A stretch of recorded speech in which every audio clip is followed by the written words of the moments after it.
Θέλουμε να ευχαριστήσουμε θερμά για τις προσπάθειες και το δώρο του κ. Γκρέαμ Άτκινσον, που ήταν μια πολύ σημαντική συνεισφορά στο νησί. Δόθηκε ως δώρο στο Δήμο Πλατανιά σε συνεργασία με το σύλλογό μας, όπου κίνησε όλες τις διαδικασίες για να ξεκινήσει ουσιαστικά η πρώτη επαφή και να δοθεί το συγκεκριμένο μοντέλο στο Δήμο Πλατανιά ουσιαστικά προς τον κόσμο της Κρήτης.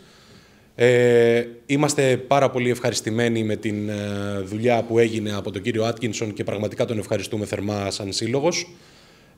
Ελπίζουμε αυτό το μοντέλο εδώ να εκτεθεί εκεί που πρέπει να εκτεθεί, να είναι διαθέσιμο στον κόσμο, να μπορούν γενικότερα να γίνονται μέρη και τοποθεσίες επισκέψιμες και να μαζευτούν πολλά πράγματα τα οποία είναι σκόρπια σε ιδιωτικές συλλογές και πολλοί κόσμος δεν τα γνωρίζει.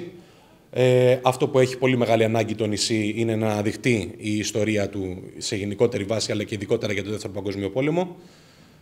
Χωρίς να θέλω να μακρηγορήσω, και πάλι ένα μεγάλο ευχαριστώ και στον κύριο Άτκινσον ξανά και στο Δήμο Πλατανιά, που θα